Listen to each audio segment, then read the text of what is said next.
જીવન સાથે સંકળાયેલું છે.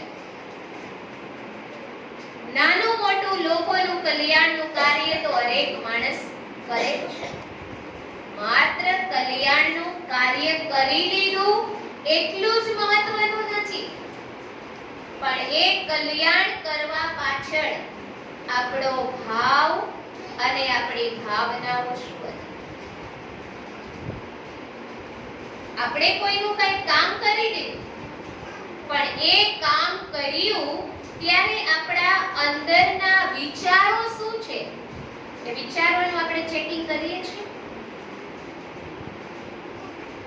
જ્યારે કોઈ કાર્ય કરવા જઈએ છીએ ત્યારે આપણને હંમેશા હર માનવની અંદરની એક વૃત્તિ હોય છે કે સંસાર મને જુએ, સંસાર મારા કાર્યની કદર કરે, સંસાર હું જે કર્મ કરું છું એ જોઈને મને શાબાશી આપે, મારી પીઠ થાબડે.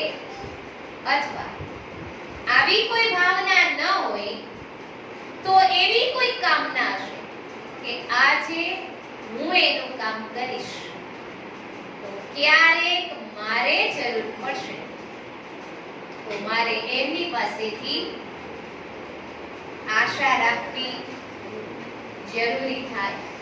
ક્યારે કઈ એ મદદ કરશે, આજે નહીં તો ક્યારે કઈ જીવનમાં ઉપયોગી થશે. આ બે જ પ્રકારના વિચાર હશે.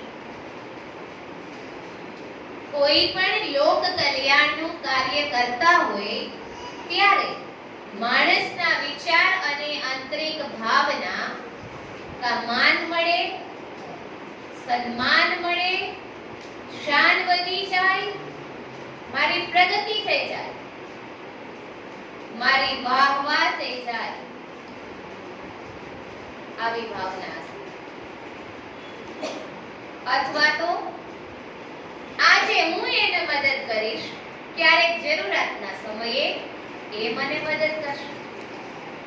આ બે ભાવના કાર્ય કરી દીધું. આ બે માંથી એક ભાવના હશે તો એ લોક કલ્યાણનું કાર્ય થયું.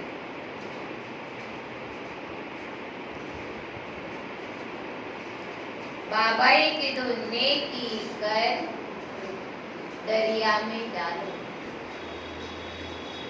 જે કોઈ સત્કર્મ કરી રહ્યા છો, કોઈ કલ્યાણનું કાર્ય કરી રહ્યા છો, પુણ્ય કર્મ કરી રહ્યા છો, તો